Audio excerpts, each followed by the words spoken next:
জয়রামবাটির সেই ছোট্ট নির্জন গ্রাম থেকে একদিন উঠে এসেছিলেন এক মহামায়া, শ্রী সারদা দেবী।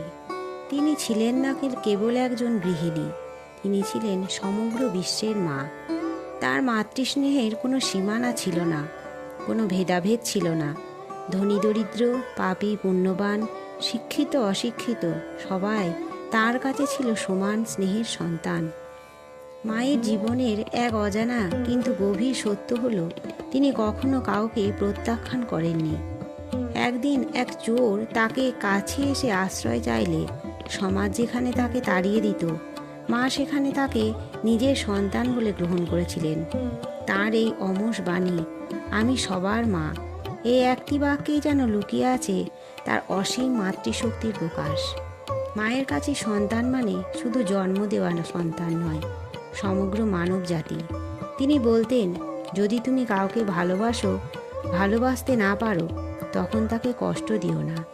এই শিক্ষা আজও আমাদের অন্তরে আলো জ্বালিয়ে দেয়। তার ভালোবাসা ছিল নিঃস্বার্থ, নির্ভেজাল, যেখানে কোনো প্রত্যাশা নেই, কোনো শর্ত নেই।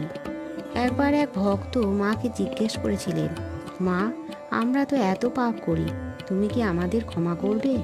মা তখন মৃদু হেসে বলেছিলেন, যদি মা সন্তানকে ক্ষমা না করে, তবে কে করবে? এই একটিমাত্র বাক্য শুনে চোখে জল আসে, হৃদয় ভরে যায় এক অদ্ভুত শান্তিতে। রামকৃষ্ণ পরমহংসদেব নিজেও বলেছিলেন, সে যে মা, সে যে শক্তি, আর সেই শক্তি ছড়িয়ে পড়েছিল পৃথিবীর প্রতিটি মানুষের জীবনে। যারা একবার তার স্নেহের ছোঁয়া পেয়েছে, মায়ের জীবন ছিল কঠোর ত্যাগের, কিন্তু তার মধ্যেও তিনি হাসি মুখে সবার দুঃখ নিজের মধ্যে ধারণ করতেন। তিনি যেন এক চলমান করুণার সাগর, যেখানে ক্লান্ত প্রাণ আশ্রয় পায়, ভগ্ন হৃদয় সান্ত্বনা পায়। আজও যখন জীবনের অন্ধকারে পথ হারিয়ে ফেলি, তখন মনে পড়ে সেই মায়ের কথা, যিনি নিঃস্বার্থ ভালোবাসার এক জীবন্ত প্রতিমা। তার সেই মমতার স্পর্শ যেন আজও আমাদের হৃদয়ে জাগিয়ে তোলে মানবতার আলো।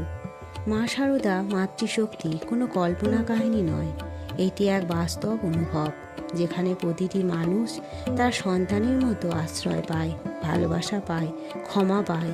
এই পৃথিবীতে যদি কোনো নিঃস্বার্থ ভালোবাসার উদাহরণ খুঁজতে হয়, তবে চোখ বন্ধ করে শুধু একবার মায়ের নাম নাও, সারদা মা।